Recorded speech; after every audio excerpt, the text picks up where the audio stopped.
ശരി ശ്രീജിത് പണിക്കർ, ഇതിപ്പോൾ സർക്കാരിന് മറ്റൊരു വഴിയില്ല എന്നതും കൂടി ഉണ്ടല്ലോ ശ്രീജിത് പണിക്കർ. ഇപ്പോൾ വെളിയിൽ പറയാം, രാഷ്ട്രീയമായിട്ട് വെളിയിൽ പറയാം എല്ലാ കാര്യങ്ങളും. ലീഗിന് ഒരു തരത്തിലും ഇതിൽ നിന്ന് പിന്നോട്ട് പോകാനും പറ്റില്ല. പക്ഷേ കാര്യങ്ങൾ കേന്ദ്ര നിയമത്തെ അനുകൂലിക്കാതെയും മുന്നോട്ട് പോകാൻ കഴിയില്ലല്ലോ. അപ്പോൾ നിയമത്തിന്റെ വഴിക്ക് പോകുമ്പോൾ ഏജിക്കും അഡീഷണൽ ഏജിക്കും ഒക്കെ ഹൈക്കോടതിയിൽ ഈ നിലപാടെടുക്കാനേ പറ്റുകയുള്ളൂ. അങ്ങനെയല്ലേ ശ്രീജിത് പണിക്കർ? ശ്രീ മഞ്ജുഷ്, ആദ്യം തന്നെ ഇവിടെ മുസ്ലിം മതപണ്ഡിതനായിട്ടുള്ള അദ്ദേഹം പറഞ്ഞത് കേരളത്തിന് പരിചയമില്ലാത്ത വർഗീയത എന്നാണ്. കേരളത്തിന് പരിചയമില്ലാത്തതല്ല വർഗീയത, കേരളത്തിന് പരിചയമുള്ളതാണ്. Annie Besant, BR Ambedkar, Chettur Sankaran Nair, സാക്ഷാൽ KP കേശവമേനോൻ എന്നിവരൊക്കെ തന്നെ കേരളത്തിലെ ഏറ്റവും പ്രധാനപ്പെട്ട ഒരു വർഗീയ കലാപത്തിനെ കുറിച്ച്, മാപ്പിള ലഹളയെക്കുറിച്ച് രേഖപ്പെടുത്തപ്പെട്ടിട്ട് 100 വർഷം കഴിഞ്ഞു എന്നുള്ളത് അദ്ദേഹത്തിനെ ഒന്ന് വിനീതമായിട്ട് ഓർമ്മിപ്പിക്കുകയാണ്. ഞാൻ അതിലേക്ക് ഒന്നുകൂടി വരാം. കാരണം ഞാനത് ശ്രീജിത്തിനോട് ചോദിക്കണമെന്ന് ഓർത്തായിരുന്നു. കാരണം ഇത് ജവാദ് തുടക്കത്തിൽ പറഞ്ഞു, ഈ വഖഫിനെ കുറിച്ച് സംസാരിക്കുമ്പോൾ അതൊരു സ്ഥിരം മുഖങ്ങൾ വരുന്നതും ചില മുഖങ്ങൾ വരുന്നതും ഒക്കെ അതിനെ വർഗീയതയുമായി ബന്ധപ്പെടുത്തുന്നുണ്ട്. അത് ജവാദ് ഏതർത്ഥത്തിലാണ് അത് പറഞ്ഞതെന്ന് എനിക്ക് മനസ്സിലായിരുന്നില്ല. ഞാൻ അപ്പോൾ തടസ്സപ്പെടുത്താതിരുന്നതാണ്. ഇപ്പോൾ ശ്രീജിത്ത് അത് ഇടപെട്ടുകൊണ്ട് ഞാൻ പറയുകയാണ്. ശരി ശ്രീജിത്ത്. തീർച്ചയായിട്ടും നോക്കൂ, ഈ വഖഫ് എന്ന് പറയുന്നത് അതിൻ്റെ നേരത്തെ ഉണ്ടായിരുന്ന ഒരു ഡ്രാക്കോണിയൻ ആക്റ്റാണ് നിലനിന്നിരുന്നത്. അത് കഴിഞ്ഞ ഇപ്പോഴത്തെ സർക്കാർ അത് റദ്ദ് ചെയ്യുന്നത് വരെ, അതിൻ്റെ കുറേ ഭാഗങ്ങളൊക്കെ തന്നെ ഭേദഗതി വരുത്തുന്നത് വരെ വളരെ ഡ്രാക്കോണിയനായിട്ടുള്ള മനുഷ്യവിരുദ്ധമായിട്ടുള്ള രീതിയിലാണ് ഒരു ജനാധിപത്യ സമൂഹത്തിൽ ഒരിക്കലും ഉണ്ടാകാൻ പാടില്ലാത്ത തരത്തിലുള്ള പല ക്ലോസുകളും അതിൽ കൊണ്ടുവന്നിരുന്നു എന്നുള്ളതിനെക്കുറിച്ച് നമ്മളെല്ലാവരും തന്നെ ചർച്ച ചെയ്തിട്ടുള്ളതാണ്. അപ്പോൾ അത്തരത്തിലുള്ള കാര്യങ്ങളെ എതിർക്കുമ്പോൾ ഒരാൾ വർഗീയവാദി ആകുമെങ്കിൽ വർഗീയവാദി ആകാനാണ് ഒരുപക്ഷെ ഫാദർ ജോഷി മയ്യാറ്റിലാണെങ്കിലും ഞാനാണെങ്കിലും ഒക്കെ തന്നെ ആഗ്രഹിക്കുന്നത് എന്ന് പറയട്ടെ. സാധാരണക്കാരെ സംബന്ധിച്ചിടത്തോളം, യുക്തിയുള്ള മനുഷ്യരെ സംബന്ധിച്ചിടത്തോളം എന്താണ് വർഗീയവാദം, എന്താണ് വർഗീയവാദത്തിനെതിരായിട്ടുള്ള നിലപാട് എന്നതിനെക്കുറിച്ച് കൃത്യമായിട്ട് അറിയാം എന്നാണ് ശ്രീ ജവാദിനോട് എനിക്ക് പറയാനുള്ളത്, അദ്ദേഹത്തിൻ്റെ ഒരു ആരോപണത്തിനുള്ള മറുപടിയായിട്ട്. ഇനി ഒരു പ്രധാനപ്പെട്ട കാര്യം, അദ്ദേഹം പറയുന്ന ഒരു കാര്യമാണ് ഈ വഖഫ് ബോർഡിന്റെ കാര്യത്തിൽ ക്രിസ്ത്യൻ സംഘടനകൾക്ക് വലിയ ആശങ്ക ഉണ്ടായിട്ടുണ്ട്. എന്തിനാണ് ആ ആശങ്ക? അത് മുസ്ലിങ്ങളുടേതായിട്ടുള്ള ഒരു കാര്യമാണ്. എന്തിനാണ് അതിൻ്റെ കോൺസ്റ്റിറ്റ്യൂഷനുമായി ബന്ധപ്പെട്ടിട്ടൊക്കെ ഇവർ ആശങ്ക പറയുന്നത് എന്നുള്ളത് നോക്കുക. ഇത് ക്രിസ്ത്യൻ വിശ്വാസികളുടെ വസ്തുക്കൾ, വഖഫ് ബോർഡ് നേരത്തെ ഉണ്ടായിരുന്ന ചില ഡ്രക്കോണിയൻ നിയമങ്ങൾ, ഞാൻ പറഞ്ഞ പോലെ മനുഷ്യവിരുദ്ധ ജനാധിപത്യ വിരുദ്ധമായിട്ടുള്ള ചില ക്ലോസുകൾ ഉപയോഗിച്ചുകൊണ്ട് ആ വസ്തുക്കളൊക്കെ തട്ടിയെടുക്കാനായിട്ട് ഇവിടുത്തെ വഖഫ് ബോർഡ് ശ്രമിച്ചപ്പോൾ അതുമായി ബന്ധപ്പെട്ട് അവർക്കാണ് ആശങ്കയുള്ളത്. ഈ വഖഫ് ബോർഡ് കൈകാര്യം ചെയ്യുന്ന സ്വത്തുക്കൾ മുസ്ലിങ്ങളുടേതായിട്ടുള്ള സ്വത്തുക്കൾ എന്ന രീതിയിലത്തേക്ക് മാത്രമല്ല, മറിച്ച് ഏതെങ്കിലും ഒരു പ്രോപ്പർട്ടി വഖഫ് ആണ് എന്ന് കരുതാൻ മതിയായ കാരണമുണ്ടെങ്കിൽ അത് വഖഫ് ആകുമെന്ന രീതിയിലത്തേക്കുള്ള, ഞാൻ നേരത്തെ പറഞ്ഞതുപോലെയുള്ള മനുഷ്യവിരുദ്ധമായിട്ടുള്ള ഒരു നിയമത്തിന്റെ അടിസ്ഥാനത്തിൽ ഇവിടെ കുറേയധികം സ്വത്തുക്കൾ മറ്റു പല വിഭാഗങ്ങളിലുള്ള ആൾക്കാർക്ക് നഷ്ടപ്പെട്ടിട്ടുണ്ട്. അപ്പൊ അതുകൊണ്ട് തന്നെ അവർക്കിതിൽ ആവലാതികളുണ്ട്. ആ ആവലാതി തീർപ്പ് കൽപ്പിക്കപ്പെടുന്ന രീതിയിലത്തേക്കുള്ള നിയമ സംവിധാനം ഇവിടെ ഉള്ളപ്പോൾ ആ നിയമ സംവിധാനത്തിന് മുന്നിൽ ആ പരാതിയുമായിട്ട് പോയി കഴിഞ്ഞാൽ അതിനെ ആർക്കും ചോദ്യം ചെയ്യേണ്ടുന്ന കാര്യമില്ല.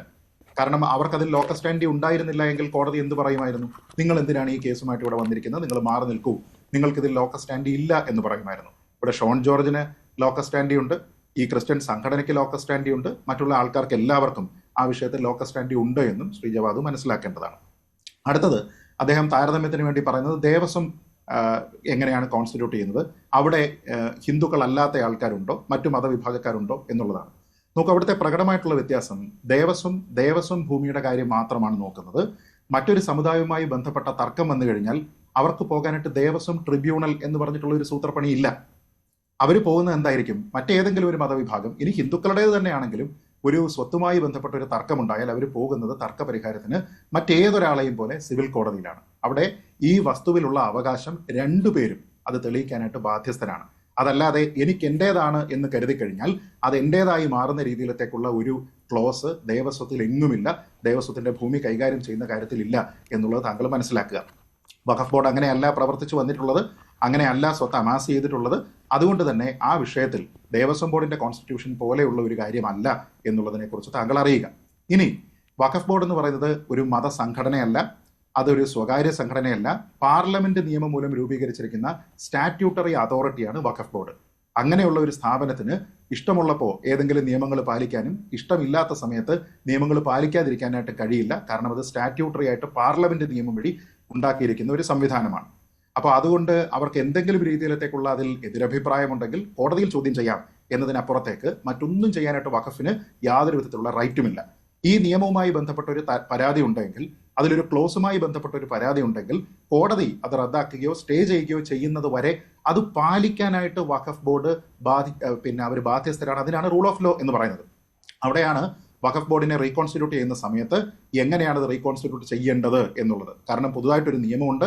ആ നിയമത്തിന്റെ അടിസ്ഥാനത്തിൽ കഴിഞ്ഞ ഫെബ്രുവരിയിൽ റീകോൺസ്റ്റിറ്റ്യൂട്ട് ചെയ്യുന്ന സമയത്ത് നിർബന്ധമായും 2 അമുസ്ലിം അംഗങ്ങളും നേരത്തെ ഈ പറഞ്ഞിരിക്കുന്ന പോലെ ഷിയ ഉൾപ്പെടെയുള്ള പ്രാതിനിധ്യവും ഉറപ്പുവരുത്തേണ്ടതായിരുന്നു.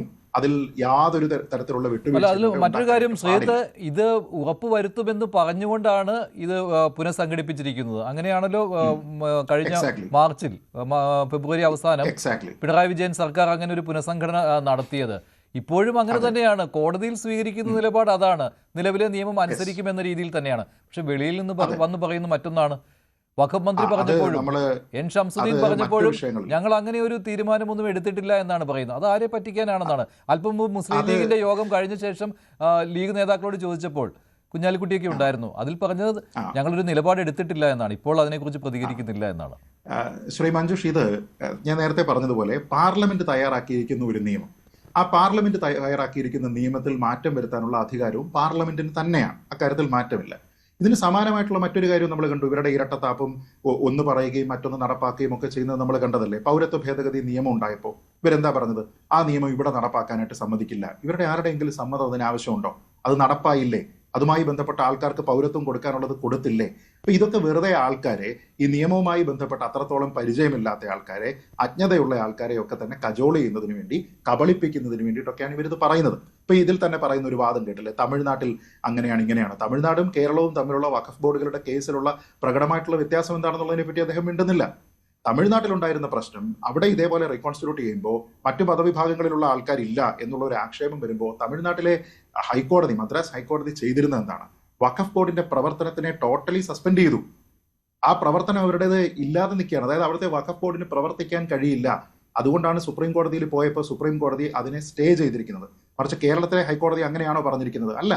ഇവിടെ വഖഫ് ബോർഡിന്റെ പ്രവർത്തനത്തിനെ മരവിപ്പിച്ചിട്ടുണ്ടോ? ഇല്ല. ദൈനംദിന പ്രവർത്തനത്തിന് ബാർ ഉണ്ടോ? ഇല്ല. വഖഫ് ബോർഡിനെ പിരിച്ചുവിട്ടിട്ടുണ്ടോ? ഇല്ല. ആരുടെയെങ്കിലും അതിലെ നിയമനം റദ്ദാക്കിയിട്ടുണ്ടോ? ഇല്ല. പകരം കോടതി പറഞ്ഞിരിക്കുന്നത് എന്താ? മേജർ പോളിസി ഡിസിഷൻസ് തൽക്കാലം പാടില്ല. വലിയ ക്യാപിറ്റൽ എക്സ്പെൻഡിച്ചർ ഉള്ള സ്പെൻഡിങ് തൽക്കാലം പാടില്ല. അഥവാ അങ്ങനെയുള്ള എന്തെങ്കിലും കാര്യങ്ങൾ വേണമെങ്കിൽ അതിന് കോടതിയുടെ അനുമതിയോടുകൂടി മാത്രമേ ചെയ്യാവൂ. എന്ന് വെച്ച് കഴിഞ്ഞാൽ കോടതിയുടെ മോണിറ്ററിംഗിൽ മാത്രം, കോടതിയുടെ ഒരു മേൽനോട്ടത്തിൽ മാത്രമായിട്ട് ഈ കാര്യങ്ങൾ, ഡിസ്ക്രിഷണറി സ്പെൻഡിങ്ങോ അത്തരത്തിലുള്ള കാര്യങ്ങളോ ഒന്നും തന്നെ നടക്കില്ല എന്ന രീതിയിലത്തേക്ക് മാത്രമാണ് പറഞ്ഞിരിക്കുന്നത്. അത് കേരളത്തിലെ ഇതുപോലുള്ള ഒരു കാര്യമല്ല. പിന്നെ ഇവർ പറയുന്നത് സെക്ഷൻ 22 അതായത് ബോർഡിൽ ആരുടെയെങ്കിലും ഒഴിവ് അവിടെ ഉണ്ടെങ്കിലും ആ ബോർഡിന്റെ അധികാരം നഷ്ടപ്പെടുന്നില്ല. അപ്പൊ അതുകൊണ്ട് കേരള ഹൈക്കോടതി ചെയ്തിരിക്കുന്ന തീരുമാനം തെറ്റാണ്. കാരണം സെക്ഷൻ 22 പറയുന്ന പോലെ ചില ആൾക്കാരൊക്കെ ഈ കമ്മിറ്റിയിൽ ഇപ്പൊ ഇല്ല, വോയിഡാണ്, വേക്കൻസി ഉണ്ട് എന്ന് മാത്രമേ ഉള്ളൂ. പക്ഷേ ആ ബോർഡിന് പ്രവർത്തിക്കാനുള്ള അധികാരമുണ്ട് എന്നാണ്. പക്ഷെ സത്യത്തിൽ സെക്ഷൻ 22 കോൺസ്റ്റിറ്റ്യൂട്ട് ചെയ്തത് അതിനു വേണ്ടിയിട്ടല്ല. അതായത് വഖഫ് ബോർഡിനെ പൂർണ്ണമായിട്ട് സെറ്റപ്പ് ചെയ്തതിനു ശേഷം പിന്നീട് ഒരാളിന്റെ മരണം വഴിയോ ഒരാളിന്റെ റെസിഗ്നേഷൻ വഴിയോ അതിലൊരു വേക്കൻസി ഉണ്ടായാലും ആ വഖഫ് ബോർഡിന് തീരുമാനങ്ങളെടുത്ത് അത് ഇംപ്ലിമെന്റ് ചെയ്ത് മുന്നോട്ട് പോകാം എന്നുള്ള ഒരു അധികാരത്തിന് വേണ്ടിയിട്ടാണ് സെക്ഷൻ 22 കൊടുത്തത്. പക്ഷെ ഇവിടെയോ ഇൻഹെറന്റ്ലി വോയിഡാണ്. അതായത് പുതിയൊരു നിയമം ഇരിക്കെ വഖഫ് ബോർഡിനെ കോൺസ്റ്റിറ്റ്യൂട്ട് ചെയ്യുന്ന സമയത്ത് അതിൽ നിർബന്ധമായും സ്റ്റാറ്റ്യൂട്ടറി ആയിട്ട് 2 അമുസ്ലിങ്ങൾ ഉണ്ടായിരിക്കുക, മറ്റ് ചില സബ് സെക്ഷനുകൾക്ക്, സെക്ടുകൾക്ക് റെപ്രസെന്റേഷൻ ഉണ്ടായിരിക്കുക എന്ന് പറയുന്ന കാര്യത്തിന് ഈ നാളിതുവരെ ഫുൾഫിൽ ചെയ്തിട്ടില്ല എങ്കിൽ അത് ഈ പറയുന്ന പോലെ ഉണ്ടായിരുന്നത് ഇല്ലാതെയാകുന്ന വേക്കൻസി പോലെ പരിഗണിക്കാൻ പറ്റുമോ? അപ്പോൾ ഇവിടെ ഉള്ള നിയമത്തിനെ ബൈപ്പാസ് ചെയ്യുന്നതിന് വേണ്ടി ഒരു വിഭാഗത്തിൽ സുന്നി ആൾക്കാർക്ക് മാത്രം റെപ്രസെന്റേഷൻ കൊടുത്തുകൊണ്ട് ഈ നിയമത്തിനെ സബോട്ടാഷ് ചെയ്യുന്ന രീതിയിലത്തേക്ക് കഴിഞ്ഞ കുറെ മാസങ്ങളായിട്ട് അത് പ്രവർത്തിച്ചു വന്നു കഴിഞ്ഞാൽ സെക്ഷൻ 22 പ്രൊട്ടക്ഷൻ അവിടെ എവിടെയാണ് കിട്ടുക? എന്തിന്റെ അടിസ്ഥാനത്തിലാണ് കിട്ടുക? അപ്പൊ ഇതൊക്കെ വെറുതെ ന്യായവാദങ്ങളാണ്. ഈ അമുസ്ലിങ്ങളെ നിയമിക്കേണ്ടത് ശരി, അമുസ്ലിങ്ങളെ നിയമിക്കേണ്ടത് സർക്കാരാണ്, സർക്കാർ നിയമിക്കട്ടെ. അപ്പൊ സർക്കാരിന് എന്ത് ചെയ്യാം? ഒന്നുകിൽ നിലവിലുള്ള ആ കോൺസ്റ്റിറ്റ്യൂഷൻ അതേപോലെ നിർത്തി ആൾക്കാരെ അതേപോലെ റീറ്റെയിൻ ചെയ്ത് എവിടെയൊക്കെയാണോ ഇപ്പൊ വേക്കൻസി ഉള്ളത് അതിൽ ആൾക്കാരെ നോമിനേറ്റ് ചെയ്യാം. അതല്ല എങ്കിൽ സർക്കാരിനെ സംബന്ധിച്ചിടത്തോളം, കാരണം സൂപ്പർ സീഡിംഗ് പവർ ഉള്ളത് സ്റ്റേറ്റ് ഗവൺമെന്റിനാണ്, സർക്കാരിനെ സംബന്ധിച്ചിടത്തോളം അവർക്ക് താല്പര്യമുള്ള ആൾക്കാരെ വെച്ച് ടോട്ടലി റീകോൺസ്റ്റിറ്റ്യൂട്ട് ചെയ്യാം. ഇത് രണ്ടും സർക്കാരാണ് ചെയ്യേണ്ടത്. അപ്പോൾ സർക്കാർ ചെയ്യേണ്ടതായിട്ടുള്ള ഒരു കാര്യത്തിന് നിയമപ്രകാരം നിയമത്തിനെ കംപ്ലൈ ചെയ്തില്ല എന്ന് പറഞ്ഞു കഴിഞ്ഞാൽ ആ പറയുന്നത് എങ്ങനെയാണ് വർഗീയവാദമാവുക? അത് നമ്മുടെ നാട്ടിലെ പാർലമെന്റ് പാസ്സാക്കിയിരിക്കുന്ന. ഇതിൽ എവിടെയാണ് വർഗീയത ഉള്ളത്? താങ്കൾ തുടക്കത്തിൽ പറഞ്ഞത് തന്നെ ആ രീതിയിലായിരുന്നു, അതുകൊണ്ടാണ് ചോദിച്ചത്. ഇതിലിപ്പോ ഈ കൂടുതൽ വാർത്തകൾക്ക് news 18 Keralam YouTube channel subscribe ചെയ്യുക.